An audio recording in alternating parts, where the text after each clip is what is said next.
to today's core financial insight, which is retirement planning. So this is how we're going to approach this.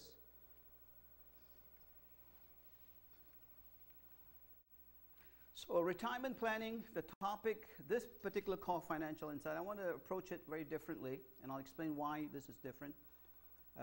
Retirement planning now and then, okay? This is the topic. So I'm going to do this in the context of what retirement planning is, why it is important to retirement plan, when do you do this, and how do you do this, okay? So let's start with what retirement planning is.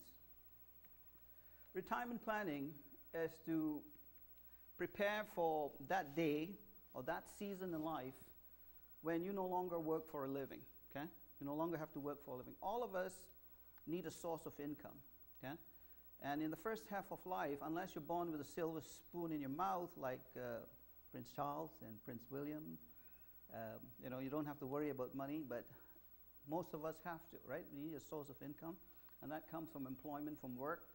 But there comes a season in life, either because you intend for it to happen, okay, because you want it, or you might be forced into it by your employers, or other reasons come, and I'll explain why.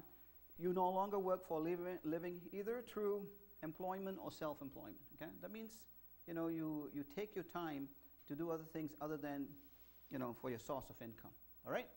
So that's what it is, in a nutshell. That's what retirement planning is. So why do you have to do this? First of all, because of age. You might have to do this because of age, okay? In Canada, the retirement age is 67 now, or is it still 60? The traditional retirement age was 65 when the pensions start. Now they've moved it up to 67, I believe, okay? And in the European countries, in some countries it's as early as 55, okay? They don't work very hard, which is why they have the problems that they have today. Entitlement mentality. Okay, you might have to retire because of your health, okay? Your health goes, and for that reason you're not able to work anymore, okay? And that will happen, and this is what we sensitize people in asking them to take proper and adequate insurance, because that's one of the two dangers that threaten all of us, running out of health, okay? Sooner or later, because of the fall, we know why, the kingdom people, why this happens, but eventually it'll go. Very interesting, somebody asked me what book I'm reading right now, and I'm reading a book by Brad Wilson, the fellow who appears on Dragon's Den, very kindly man, and the story of his life, Success Redefined. And I got to the part where he was talking about how, he had two major tragedies in his life, where the day that his divorce was settled, and he got the phone call from the lawyer at 11 o'clock, that, okay, everything is done now, officially you're single again, because, everything is finished now, it's completed. Within an hour or two, he also got a phone call from his doctor, because he had gone in for some tests and whatnot, and the report came back conclusively that he has prostate cancer, okay? So, and, this guy was, he jeopardized his family, jeopardized his health, okay, in pursuit of wealth. And so he says, it really jolted me out of my, of my complacency, and I had to rethink, my priorities. And what bothered me was, and I was very excited when I got to that part, because he says I reordered my priorities, and I was curious to see how he reordered them. And the first one was health, okay? And the reason I'm disappointed is because mine is the first one is God, okay? It's got to be God, because, we're just temporarily here. There's an eternal purpose. But of course, in the world. So he puts health, and I said to myself, what's the point of having health? I mean, you can take care of your health as much as you want. When you come to your 70s, 80s, eventually it's going to go, right? You can't stop it, right? Anyways, his was health, and I didn't, all of us, no matter how you take care of yourself, eventually it's going to go, okay? So you're going to have to retire either because of age, mandatory retirement, that's out there in your place of employment or otherwise. You might have to retire because of health, because your health is gone, okay? You just can't do this anymore, right? Not, the energy is not there, and the health challenges are there, so you can't do it. And the third reason that you might retire is by choice. You've seen the writing on the wall, okay? That this is not going to go on forever, and you prioritize, and those mountains that you want to climb, the things that you want to do, okay? Whether it's if you're a kingdom person, okay, for eternal purposes, and if you're a non-kingdom person, whatever it is, you'll get the sense that time is running out, okay? I'll give you an example of that. Warren Buffett, because I'm wired this way, I'm into money and finances and whatnot. Warren Buffett, when he was 75 in 2006, saw the writing on the wall, okay? Like he was successful at what he did, right? And he saw the writing on the wall that, look, this is not going to last forever. I'm not going to be here forever. And so at age 75, he gave away 99% of his wealth, okay? And to charities, mainly to the Bill and Melinda Gates Foundation, because that's the way Warren is. I say Warren as though he's my best friend or first name. He had been watching them for 10 years. He's very conservative. He never does things, in a hurry. And he had been watching the Melinda and Bill Gates Foundation for 10 years. And as a result of that, he gave them the lion's share of that 99%, okay, to help them continue to do their mission was, which is to eradicate AIDS and malaria from Africa, from the continent of Africa. All right, so this is why you got to retirement plan, because if you don't, it'll catch you off guard, okay? These reasons will catch you off guard, and you'll find that, look, you can't do it. I remember I had a client once, and they were in their 80s when I was dealing with them. And when was the Winter Olympics was in Italy at one time. What country? Anybody remembers what in Italy at one time? One of the cities in Italy, they had the Winter Olympics. Does anybody remember what city it was? Anyways, I went to visit them, and had to get some documents signed, and they were in their living room, and these guys had tons of money, right? So they were in their living room watching the Winter Olympics, and this is what they do. They're retired, they've got nothing, watch the big screen TV watching the Winter Olympics. So I walk in there to get some signatures, and I'm seeing how excited they were, so I said, why don't you guys hop on a plane and go and see this live? They both looked at me incredulously, like they said, we go to the grocery store where there's a half a kilometer away, we come back, we're tired, and you want us to take a plane? So you see, age does things to you, right? Even if you have all the other things. So you have to do these things before you get there, you know what I'm saying? Or rearrange before it's too late, and you can't do it. All right? Okay, so that's the what, that's the why. So when do you start planning for retirement? Now, okay? You cannot get there and find that, you want to retire. Retire on what? Okay? You can't retire if certain things don't happen. Okay? So my theory is, look, you retire now, pre-retirement in your 20s, you start. The sooner you start planning, the better, okay? And I'll tie this into the GPS process, because wherever you encounter the GPS process, whether in your 20s, whether in your 30s, whether in your 40s, okay? Because if you don't, because we're going to talk retire now. Retirement then is when you actually retire. Okay, if you don't take the steps, retirement is not an option. It is for this reason that when you go, out in the world, you see in retail establishments, gray hat people, white hat people, and sometimes they look like they're very tired. Okay, I see really. And they're either there because they just want to get out of the house and be amongst people because they're lonely, or it could be because they need the money, okay? And I hope it's not because they need the money, because it's very sad, right, for them to be in that position.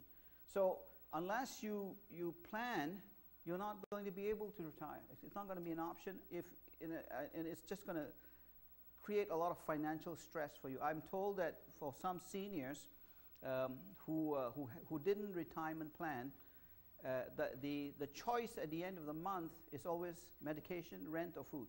Okay, they have to pick. Okay, something has to go. They compromise on the food. They can't compromise on the rent, so it's medication and food.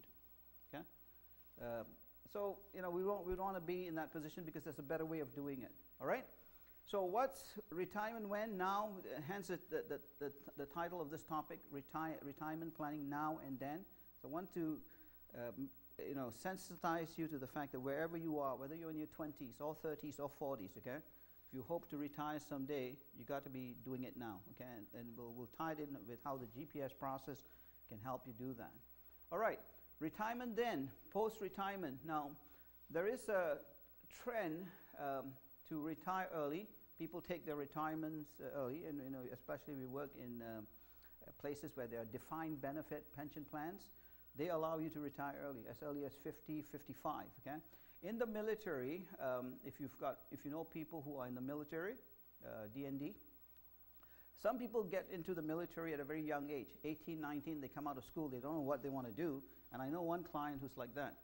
So they join the military, and I believe Ben is in the military. I think after 20, 25 years, you can retire, something like that? 25-year service?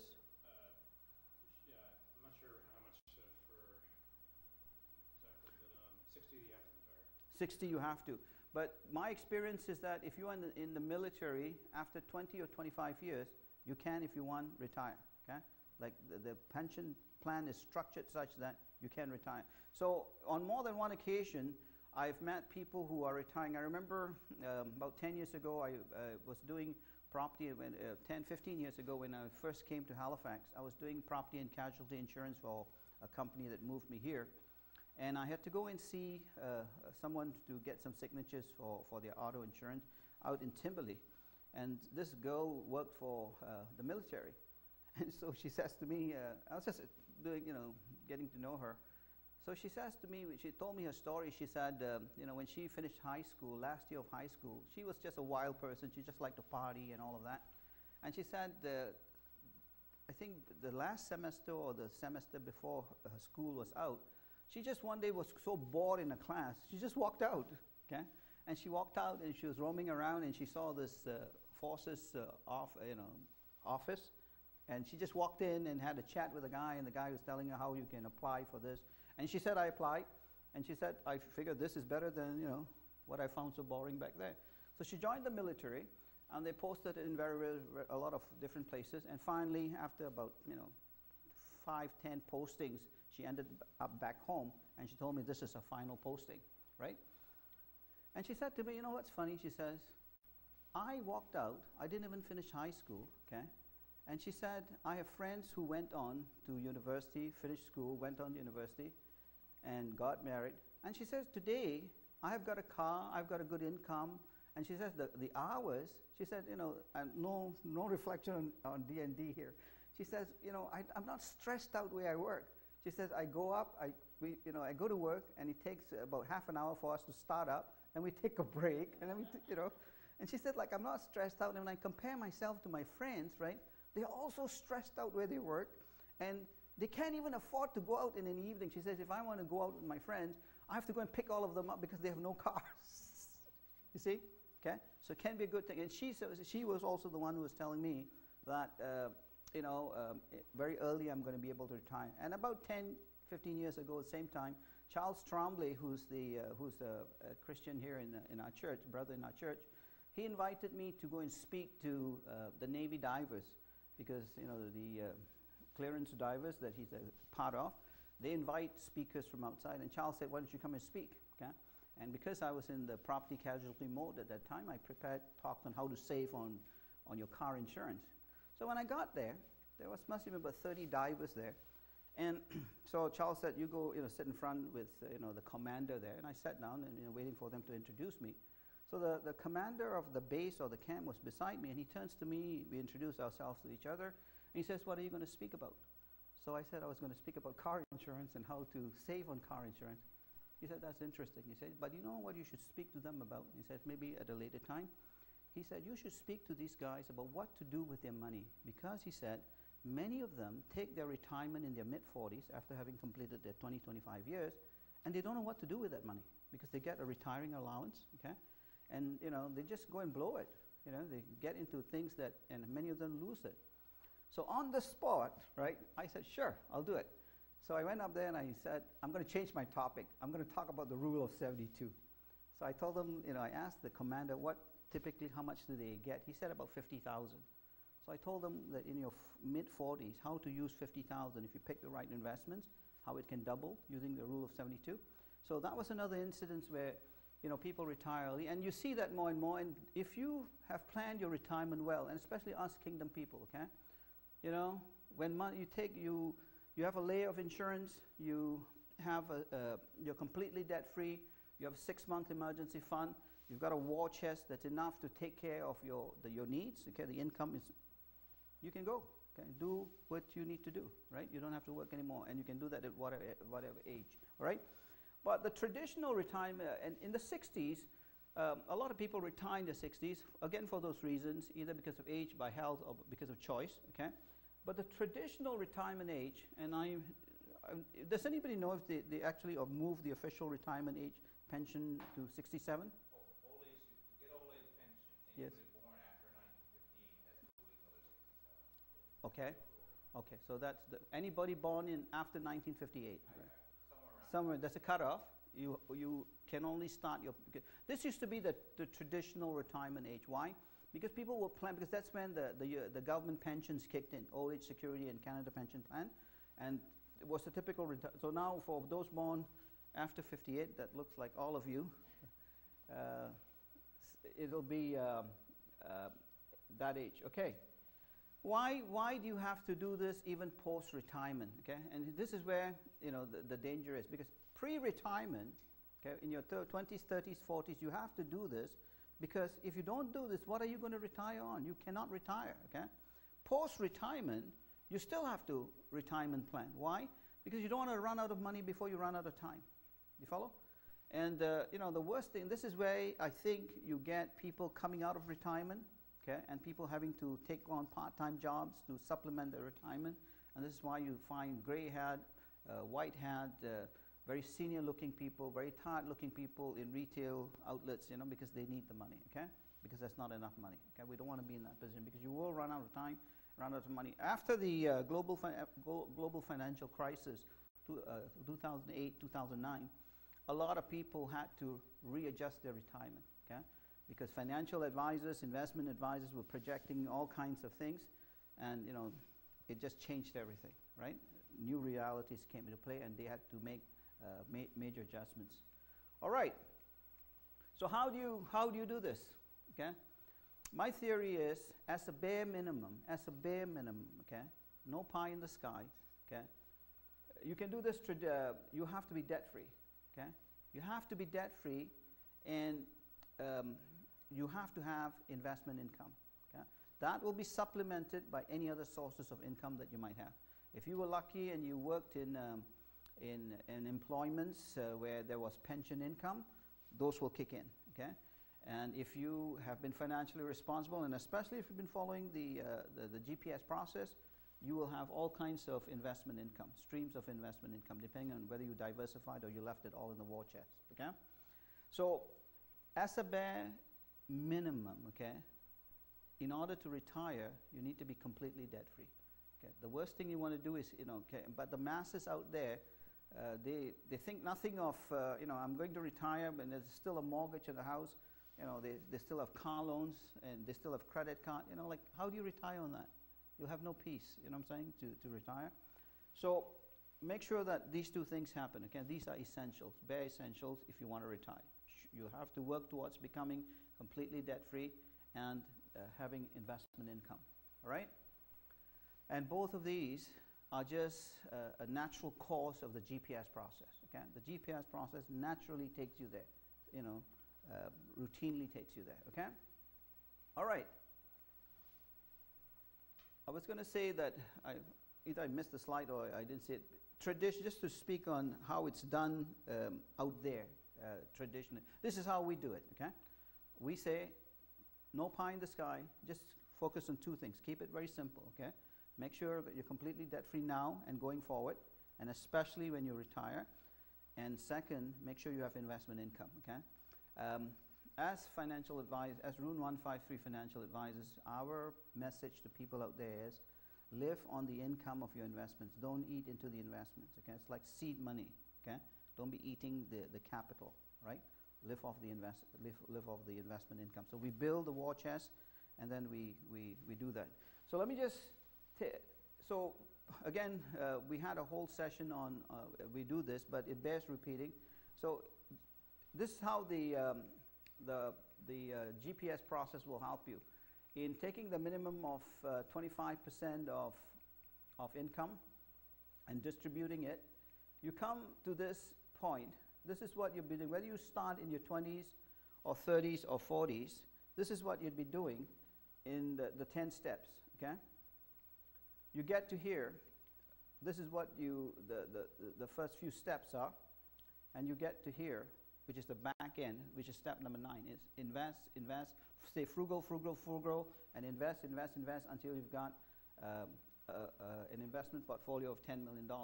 And for those people, that April alluded to, who are coming into the GPS process very late, who are young and who've got lots of time ahead of them, or those who earn high incomes and they are challenged by the high taxes that they pay, okay?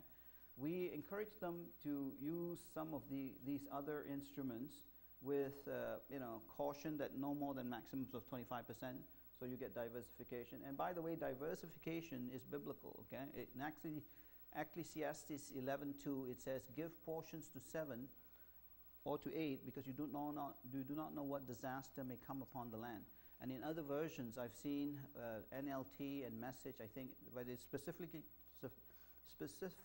talk about diversifying your businesses or investing in several businesses or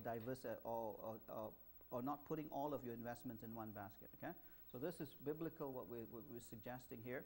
And if you did that, the idea was to boost the retirement, the return here, okay? And you do that because you want your war chest, okay, to grow. Okay, if you retire on 10,000, okay, the income coming from 10,000 is very little, okay? So if you boost it, okay, bring it up to 100, bringing it up to 250, bringing it up to 500, 1 million, and the ultimate goal is 10 million, and for some of us it's doable, and some of us, will never get past any this or that or somewhere here.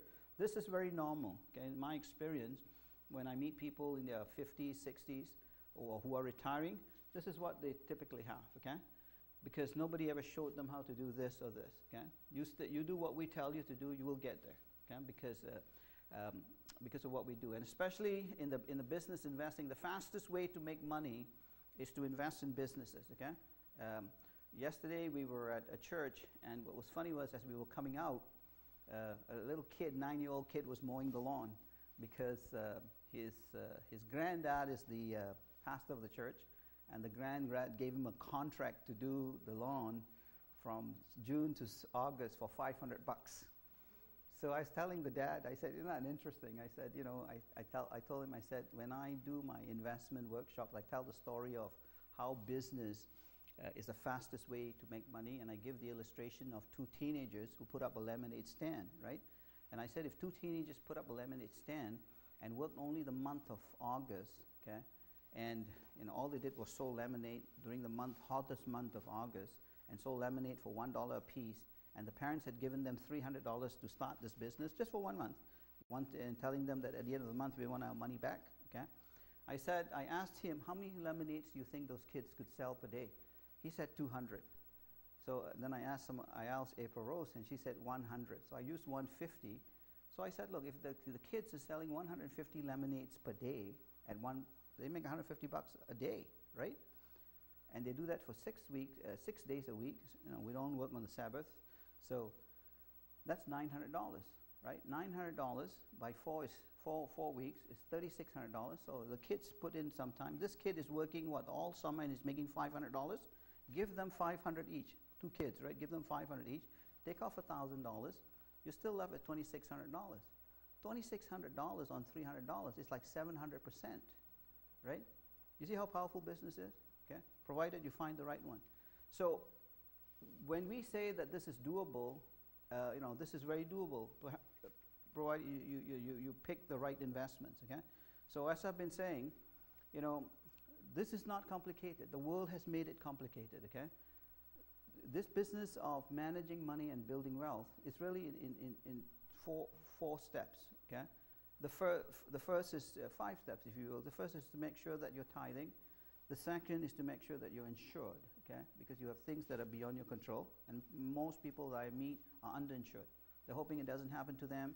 They're hoping that the employer will address it. They're hoping the government will address it. All of those don't fly, okay? Do it yourself, okay? And then get out of debt. Stay out of debt, okay? If you do that, your money is not going out of the window paying someone 19.99% interest, okay?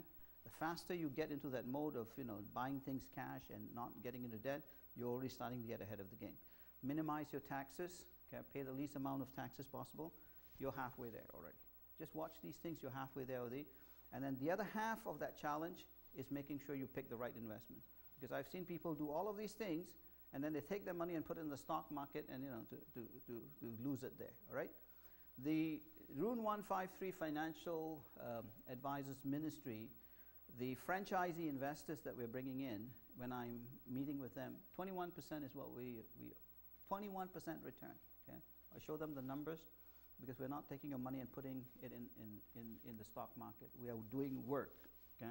Actually going on the ground, empowering people, changing the way they think, and, moving their business to us. And the projection is the franchisee investors will have a minimum 21% return, okay? And if our financial advisors do an average job, they will end up with 98%. As a 29-year-old financial advisor, I know those are ridiculous numbers, okay? But we know what we're doing, and if you know what you're doing, like the lemonade thing, okay, this is possible, right? So very possible. All right, so that's my thing on retirement. Now, if you compare this, if you speak to other financial advisors, their way of doing retirement, they'll give you complicated, they even have a software on retirement planning, okay? And typically what they do is they try to project what it is you're going to need, okay? What is coming in, and they try to make sure that the investments you put in will get you there, right? We have simplified this with the GPS process, okay? You stay focused on getting out of that, staying out of that, being insured, giving, and then investing properly, okay? Because in the war chest, your deposits are guaranteed, okay? They're not only guaranteed, they're boosted, they're insured. So it's a better way of doing it. So stick to the GPS process, because out there, it's hit and miss at best. And this is why people have to come out of retirement. Because 95% of investment advisors out there put your money in the stock market, okay, in one form or other, okay? It's only about 5% that I've seen who are sophisticated enough to do their own direct investing in the stock. Now that's changing a little because of discount brokerage houses, and also because of the way the banks are promoting it. Because whatever bank you deal with, they all have a discount brokerage house, and they always try to get you to open an investment account, okay, in addition to your savings, checking, other banking. All right? Okay, any questions on retirement planning up to now? On anything that we've spoken about, on the GPS process?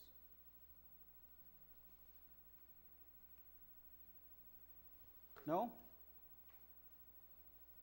So summary, in conclusion then, just stick to the GPS process, and retirement planning takes care of itself, okay?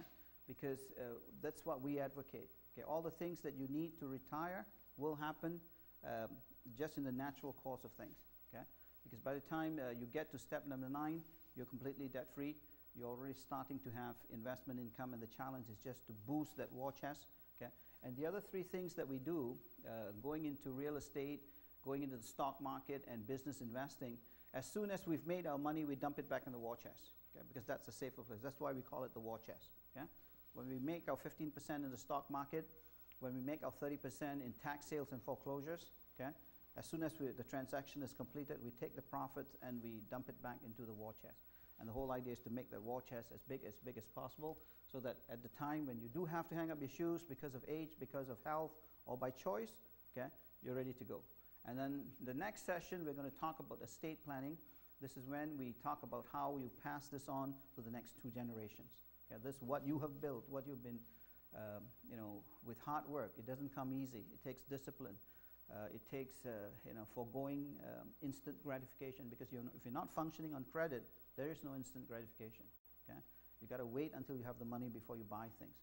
But all of that is going to be rewarded with the war chest, in the sense that you'll have peace. And beyond that, in the next session, we're going to talk about estate planning. We'll show you how to pass this on to the next 2 generations without having to give a good chunk of it to the government, because they will take it away from you if you don't plan it. Okay? And a lot of people get caught off guard. It came broadsided by that, and you don't want to be that. Okay? You want to do a few things to make sure that that doesn't happen. All right? Any questions before we bring this to a close? No?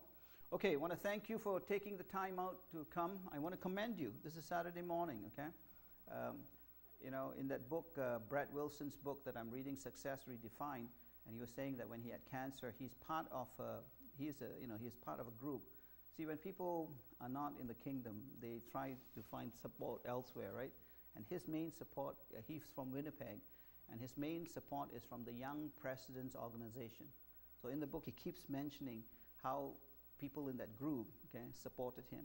And when he was having cancer, this guys, came to help him. Came on. One guy even flew down with him, in support of him. Okay, you guys can help us. Okay, I want to commend you because you took the time to be here. It's not easy, but you did. So you can help us because you are here because you obviously find value in what we're doing, right? There are many people out there who are not, okay? And so you can help them. Be advocates for us. In the next 90 days, in casual conversations, dinner conversations, the topic of finances and money will come up, okay? If you see people struggling around you, point them to us. Point them to our website, talk about some of the things we do. April Rose is going to be the new face in HRM, okay? Point people to her. Refer people to her. It'll help her make her job easier to reach these people, okay? So if there are no further questions, please take some time to complete the feedback and survey questionnaire that is there. And I will see you in 90 days, in October. Right? Thank you very much. God bless you.